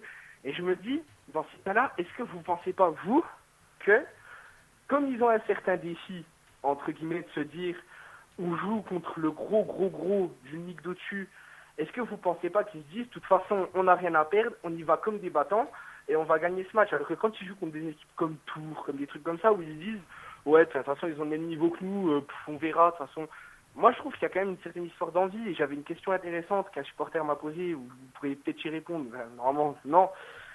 Mais il me disait, est-ce que tu penses que Sochaux, avec l'équipe qu'on a actuellement, là, comme si on prenait Sochaux, on la mettait en Ligue 1, est-ce que tu penses qu'il serait meilleur? Qu'on arriverait à accrocher un maintien en Ligue 1 plus qu'un maintien en Ligue 2? Bah là, je pense que seule Madame Soleil peut nous le dire. Non, je plaisante, mais en tous les cas, sur ce qu'on a vu sur les matchs de Bastia, de Nantes et de Monaco, ce que l'on peut dire, c'est qu'il y avait plus d'espace. Les joueurs se sont plus donnés. Pourquoi aussi? Parce que c'est l'effet de coupe. C'est l'effet de se montrer à la France entière, entre guillemets. C'est télévisé, c'est plus mis en avant. C'est une coupe très importante. Albert Cartier est un homme de coupe. Est-ce que ça a joué également là-dessus, dans ces paramètres-là? Je peux pas répondre à cette question, mais en tous les cas, on a vu que Sochaux était capable de proposer de belles choses, hein, Frédéric. Disons qu'on peut faire illusion sur certains matchs. Après, sur toute une saison, c'est plus compliqué. La Ligue 1, ça demande aussi d'autres qualités. Et entre la Ligue 1 et la Ligue 2, ce sont 2 championnats vraiment différents. Hein. Maintenant qu'on est en Ligue 2 depuis 2 saisons, on s'en rend compte que ça n'a rien à voir avec la Ligue 1. C'est sûr qu'il y a plus d'espace en Ligue 1, mais la moindre erreur en Ligue 1 se paye cash. Qu'en Ligue 2, pas forcément, parce qu'il y a quand même beaucoup d'occasions ratées. Donc c'est pas pareil. Après, je pense que c'est aussi une histoire de pression. Hein. Sochaux est tombé contre Monaco, 2e de Ligue 1, donc aucune pression. Contre Nantes, c'est pareil, aucune pression. Dès que tu joues une équipe de Ligue 1, la pression, elle s'en va. C'est que du bonheur. Si Sochaux est éliminé, c'est tout à fait logique. Si Sochaux gagne, c'est l'exploit. Donc là, tu as quand même beaucoup moins de pression. Là, maintenant, quand tu repars en championnat, c'est plus la même parce que les joueurs ont la pression aussi également, hein, parce qu'il faut gagner des matchs. Et c'est une histoire de confiance, en fait. Hein, c'est une histoire de confiance. On n'arrive pas à gagner des matchs, donc forcément, la confiance, tu la perds. Tu la retrouves en coupe parce que là, tu es débarrassé du championnat, donc c'est que du bonheur. Et en plus, tu gagnes, donc forcément, t'acquiers de la confiance. Mais après, on peut se poser la question aussi, et voilà, est-ce qu'on n'a pas une équipe, est-ce qu'on n'a pas bâti une équipe de Ligue 1 plutôt qu'une équipe de Ligue 2? Parce que on a vu ce que c'était une équipe de Ligue 2, hein, en regardant l'équipe de Tours, on a vu ce que c'était. c'est différent. On s'est sans doute trompé peut-être sur certains joueurs, hein, comme Ruben Rayo, qui lui est pour moi taillé pour la Ligue 1. Plutôt pour la Ligue 1, et pas pour la Ligue 2. Donc peut-être qu'il y a des choix aussi qui ont été faits sur certains joueurs qui, sans doute en Ligue 1, auraient un niveau moyen, un bon niveau, mais pas forcément en Ligue 2, parce que je pense que pour construire une équipe de Ligue 2, il faut prendre les meilleurs joueurs en Ligue 2, justement, avec bien sûr avec un avenir, hein, pour certains. Mais c'est compliqué. C'est deux championnats totalement différents. Alors après, à savoir si Sochaux aurait fait quelque chose en Ligue 1, c'est compliqué. Moi, je pense pas sur une saison complète, parce qu'une saison, c'est très long. Surtout en Ligue 1, on peut faire illusion sur certains matchs, hein, parce qu'on a vu que les joueurs se sont arrachés. C'est sûr que si tu t'arraches comme ça toute une saison, à un moment donné, à mon avis, tu descends quand même. Hein. C'est compliqué. Mais après, je vais juste dire un dernier truc, parce que je vois l'heure qui tourne, et puis je pense que voilà, vous avez d'autres choses à faire, mais je vais juste dire une petite dernière chose, c'est que deux choses. Déjà, de un, moi j'entends souvent, quand on me dit, oui, Sochaux est en Ligue 2, la Ligue 2 est un championnat qui est quand même beaucoup moins talentueux, compétent, avec moins d'intensité que la Ligue 1. Mais moi, je suis pas d'accord. C'est-à-dire qu'avant, quand Sochaux était en Ligue 1, je m'intéressais absolument pas à la Ligue 2. C'est-à-dire, je veux dire, franchement, c'était un championnat que je ne regardais pas. C'était pas que je m'intéressais pas. Ça me venait même pas à l'esprit de regarder. Maintenant, j'ai connu Sochaux en Ligue 1. Donc, j'ai vu des équipes de Ligue 1, des matchs de Ligue 1. Et là, je vois Sochaux en Ligue 2. Mais en fait, ce qui est étonnant déjà, c'est que c'est deux championnats. On ne peut pas dire que dans un championnat, il y a plus de niveau que l'autre. On peut le dire. Mais c'est des championnats qui sont totalement différents. C'est pas le même style de jeu. C'est pas la même vitesse, pas la même intensité. Mais de là à dire que les deux championnats sont moins talentueux les uns que les autres, je suis quand même pas d'accord. Parce que sincèrement, la Ligue 2, pour moi, elle est actuellement, avec les équipes qu'ils ont, aussi compliquée qu'une Ligue 1. Seulement à leur niveau. Elle est compliquée, c'est certain. Les deux sont compliqués. Mais en Ligue 1, il y a quand même plus de qualité technique. C'est un peu en Ligue 2, par moment, c'est un peu du hurrah football. En Ligue 1, il y a plus de moyens, il y a plus de bons joueurs. On a un Paris Saint-Germain, on a des matchs de voilà. Et je veux dire, mais sincèrement, moi je m'attendais à une descente en Ligue 2 avec un championnat où on allait mourir d'ennui, où c'était un championnat un petit peu le championnat des nuls, en fait. Je me disais tout simplement, je me disais Sochaux va remonter la première année. Et quand j'ai vu les matchs de Ligue 2, c'est là que j'ai compris qu'il y a des équipes qui sont entre guillemets enfermées en Ligue 2 depuis des années, qui n'arrivent pas à remonter. Et à tout ça, il y a quand même une raison. C'est que, sincèrement, quand on descend en Ligue 2, bien sûr, il y a tout ce qui va avec. Généralement, il y a des actionnaires qui s'en vont, les joueurs de Ligue 1 qui s'en vont, les coachs qui s'en vont, ce qui est normal, ce qui est logique, tout simplement. C'est le foot, c'est comme ça. Mais maintenant, quand on voit des matchs de Ligue 2, on se dit, franchement, moi, je trouve que c'est pas aussi facile que ça en a l'air. Et non, c'est pas les ça. J'ai pas vu un match où Sochaux a complètement mangé une équipe de Ligue 2. Si, je crois que c'était Valenciennes qu'on avait reçu, on leur a mis 3-0. C'est la seule fois de la saison où j'ai vu réellement Sochaux croquer une équipe de Ligue 2. Sinon, il y avait aussi l'AC Ajaccio, l'AC Ajaccio, le dernier match avec Albert Cartier cette saison, effectivement, où les Sochaliens l'avaient emporté 3-0 face à l'AC Ajaccio, qui depuis s'est bien repris. Hein. C'est sûr que c'est un championnat compliqué, un championnat avec beaucoup plus de physique qu'en Ligue 1. C'est plus physique. C'est plus physique, mais surtout, il manque pas grand-chose à cette équipe de Sochaux. Franchement, il manque 2 ou 3 joueurs à des postes clés, 2-3 excellents joueurs, et je suis sûr que cette équipe pourrait remonter au classement. Il y a juste des postes, des joueurs qui ont été recrutés et qui ne donnent pas satisfaction, qui donneraient satisfaction peut-être en Ligue 1, mais pas forcément en Ligue 2. La Ligue 2, il faut construire une équipe pour la Ligue 2, donc c'est pas évident, c'est compliqué. Avant et qui maintenant ne donne plus aucune satisfaction. Oui, aussi, il y a des joueurs aussi qui sont perdus, puis il y a aussi beaucoup de jeunes joueurs qui sont arrivés, donc il faut pas non plus, il faut bien structurer son équipe, c'est pas forcément évident. Mais c'est pas évident, et la mayonnaise elle prend jamais tout de suite aussi, et par contre là il va falloir qu'elle prenne très très rapidement. Il y a ce 9 matchs, il faut qu'elle prenne maintenant. Maintenant il n'y a plus à calculer, maintenant ça reste quand même des joueurs avec des qualités techniques. Maintenant il faut les mettre en action. Il faut la mettre en adéquation pour obtenir des victoires tout simplement.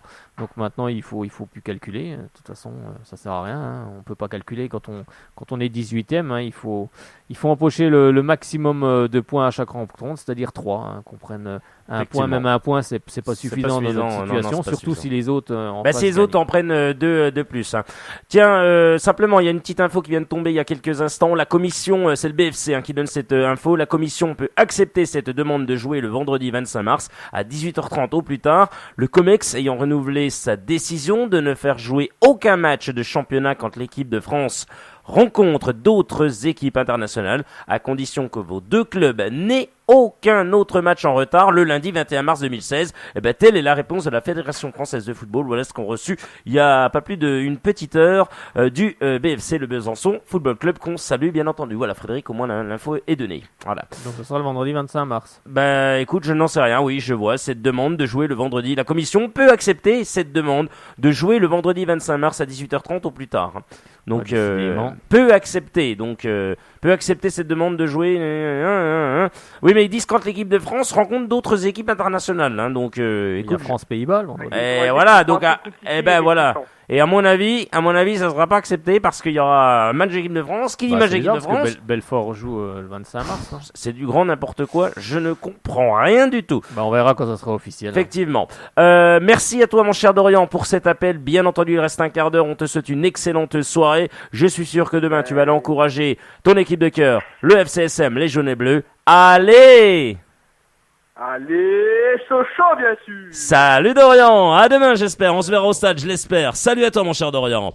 Allez, bien sûr, 03 81 50 67 51, 03 81 50 67 51, vous nous appelez, vous réagissez à l'antenne, bien sûr, on se fait un plaisir de vous prendre au standard. Tiens, la dernière info du FCSM, c'est le match de Coupe Gambardella, oui, face au TFC, à suivre dimanche en direct vidéo, le 8e de finale de la Coupe Gambardella entre les U19 Sochaliens et le TFC, le Toulouse Football Club.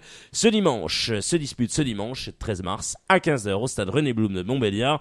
Allez-y parce que l'entrée est gratuite pour tous et la Fédération française de football diffusera par ailleurs sur internet le match. Et on y sera, bien entendu. Je vais y aller, je vais faire un petit tour près de la place.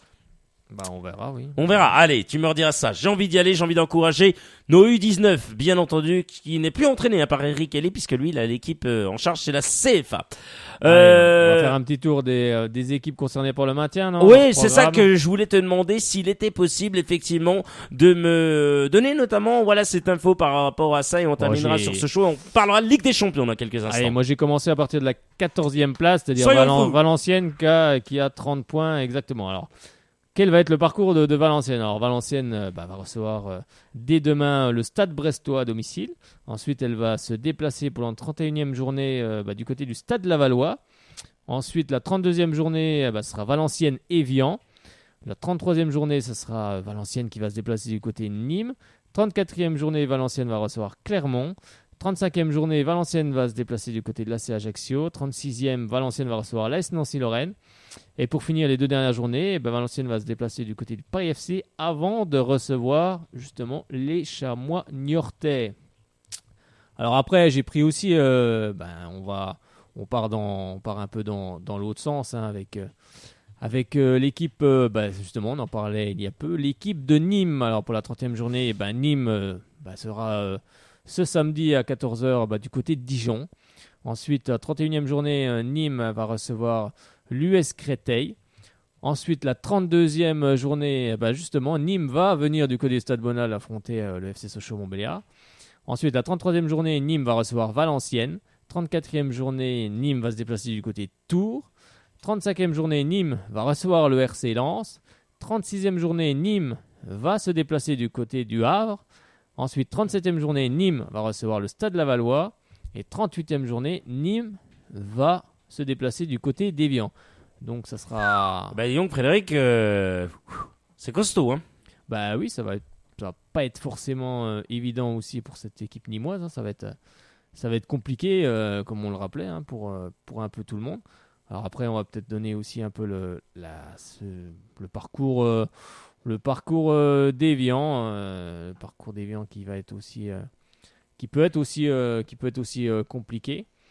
Donc on va voir ça dans peu de temps. On va commencer justement cette équipe d'Évian va se déplacer du côté de Créteil-Lusitanos. Ça sera bien sûr dès demain à 20h. Ensuite, l'équipe d'Évian va recevoir le FC Sochaux-Montbéliard le 18 mars pour la 31e journée. Ensuite, pour la 32e journée, elle va se déplacer du côté de Valenciennes. Ensuite, la 33e, Évian va recevoir Tours. 34e, Évian va se déplacer du côté du Stade Lavallois. La 35e journée, Évian va recevoir Le Havre, l'équipe que va recevoir Sochaux ce vendredi. 36e journée, Évian va se déplacer du côté du Stade Brestois. 37e journée, Évian va se déplacer du côté de l'AS Nancy-Lorraine. Et 38e journée, Évian va recevoir le Nîmes Olympique.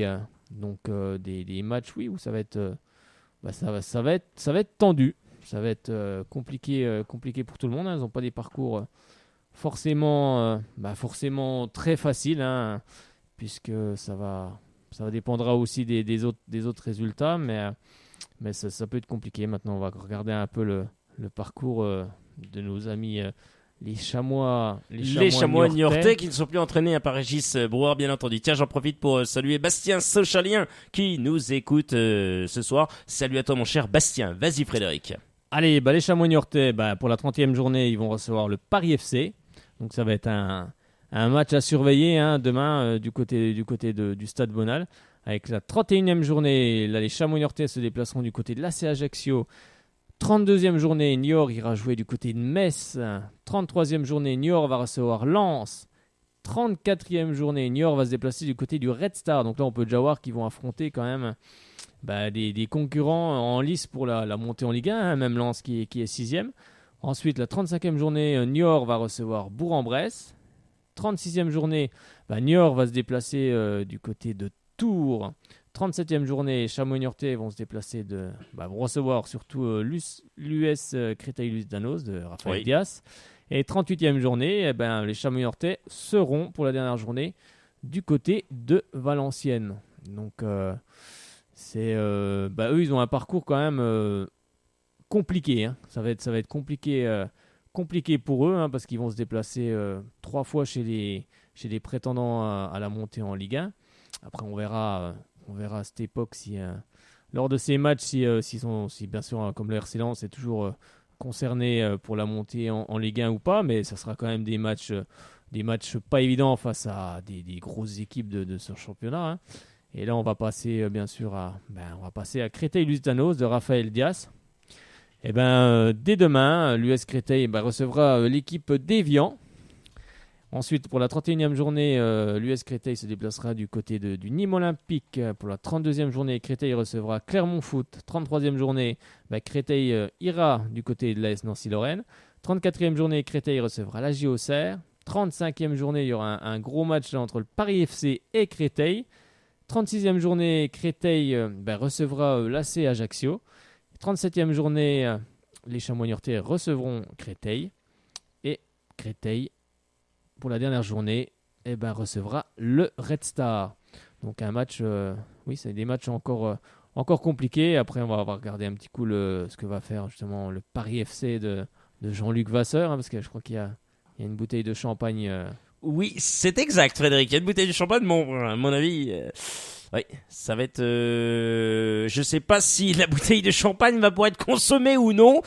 J'attends plus celle de Maurice Goldman, en fait, que celle de Jean-Luc Vasseur. J'avoue, Frédéric. Maurice, il va nous rappeler lundi. Hein. Oui.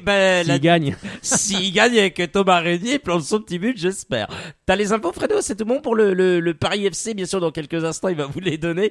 Ouais, c'est vrai que cette équipe du Paris FC qui, effectivement, Frédéric, a besoin aussi de points. Bon, l'année dernière, quand je dis ça, on va tous me rire au nez. Ils sont condamnés et tout. Mais bon, je pense qu'il y a, ils sont professionnels. Faut être jusqu'au bout. Il reste 9 matchs. S'ils peuvent en gagner 4-5 sur les 9, ils vont pas se dire, non, on va tous les perdre, on s'en fiche. Disons que mathématiquement, ils sont toujours ils sont toujours dans la course, hein, quand même. Voilà, donc. Il y a 8 points d'écart avec Niort, hein, donc ils sont toujours là. 3 victoires, voilà. Oui, alors eux, leur parcours, oui. Puis j'ai l'impression qu'ils reviennent bien en ce moment. Donc la 30e journée, le Paris FC va se déplacer, comme je le rappelais tout à l'heure, hein, du côté de Niort. Justement, ça va être le match à surveiller. 31e journée, le Paris FC va recevoir l'équipe de Metz. 32e journée, le Paris FC va se déplacer du côté du Red Star. 33e journée, le Paris FC va recevoir Bourg-en-Bresse. 34e journée, le Paris FC va se déplacer du côté de Dijon. 35e journée, le Paris FC va recevoir Créteil. 36e journée, le Paris FC va se déplacer du côté du Stade Bollaert pour affronter Lens. 37e journée, le Paris FC va recevoir Valenciennes. Et pour la dernière journée, 38e, le Paris FC se déplacera du côté du Stade Lavallois. Donc oui, un parcours, comme un peu comme Sochaux, bien évidemment. Ça sera un parcours qui va être qui va être compliqué également. C'est sûr, pour le moment, de toute façon, ils sont déjà relégués. Ils sont comme nous, ils sont dans la charrette, sauf qu'ils ont 5 points d'écart avec nous. Mais oui, ça va pas être si simple. Niort aussi aura un parcours compliqué. Créteil, toutes les équipes vont avoir des parcours compliqués. Après, on me dit que Sochaux aura un parcours compliqué, oui. Mais quand on regarde les parcours des uns et des autres, moi, je me suis arrêté à Valenciennes parce que je pense que ça concernera que ces équipes-là. Après, on peut aussi parler du parcours de Sochaux, qui dès demain affrontera le Havre. 31e journée, Sochaux se déplacera du côté d'Évian. 32e, Sochaux recevra Nîmes. 33e, Sochaux ira du côté du Stade Lavallois. 34e journée, Sochaux va recevoir Brest. Donc il y aura la demi-finale, bien sûr, le 20 avril contre l'Olympique de Marseille. 35e journée, Sochaux va se déplacer du côté de l'AS Nancy-Lorraine. 36e journée, Sochaux va recevoir la JOCR. 37e journée, Sochaux se déplacera du côté d'Ajaccio. Et pour la dernière journée, Sochaux recevra Clermont Foot. Donc oui, un parcours aussi qui va être compliqué, mais ça sera attendu pour tout le monde. Frédéric Choissu, pour terminer sur l'actualité du FC Sochaux-Montbéliard, qui a dit il faut faire preuve de plus d'abnégation lorsque nous menons et aborder ce match comme un match de coupe. Si je te dis Moussa, tu me dis Moussa Sao. Exactement, Frédéric Chevassu. Oui, voilà. Il a raison, mais pour ça, il va falloir mettre aussi les bons ingrédients. Les bons ingrédients et ne pas faire comme le match contre Tours. Alors après, les paroles, c'est bien. Comme des paroles souvent. Puis des actes. Moi, je veux des. Oui, ça peut prendre l'émission. Je pense qu'on veut tous des actes sur le terrain et il faut gagner des matchs, tout simplement. Après, s'ils veulent faire ça comme un match de coupe, moi, il n'y a pas de problème. Mais le principal, au bout des 92-93e minutes, c'est surtout de prendre ces 3 points qui, pour le moment, sont vitaux pour Sochaux. Oui, parce que ce sont des points qu'il faut prendre, comme tu le dis si bien, Frédéric. Il faut vraiment... Même des vieux raclos à la 90e, ce coup-là, pour le moment, tout est bon à prendre. Même un vieux raclo, tu dis. Oui, même un vieux raclo à 90e qui nous donne 3 points, on prend. De toute façon, quand on joue le bas de tableau, faut tout prendre. C'est hyper compliqué, donc... Mais cette équipe est capable, elle est largement capable, mais pour ça, il faut que tout le monde aille dans le même sens et que tout le monde soit concentré, tout le monde soit à 100% pendant tout le match. Bien sûr, il y a des moments où on est un peu moins bien dans un match, mais justement, il faut compenser par de l'abnégation, par de la combativité, par de l'agressivité. Aller chercher le ballon, aller au contact, c'est ça. Le football est un sport de contact, mais il faut de la grinta et il faut surtout être costaud dans sa tête parce que là, les matchs, plus on avance, moins il y a de matchs et pour le moment, à l'heure actuelle, on est virtuellement en national. Effectivement, Frédéric Choissu, on attend forcément ceci.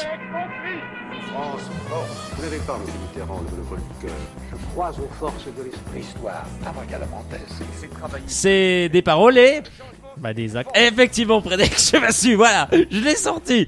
Des paroles et des actes, effectivement, c'est qu'à de le dire. Je pense que les Sochaliens vont devoir y aller dans cette émission de David Pujadas. Ça leur ferait du bien.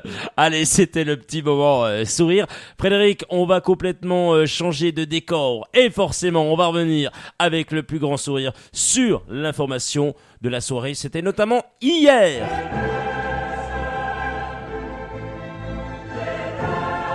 Ligue des Champions, le débrief.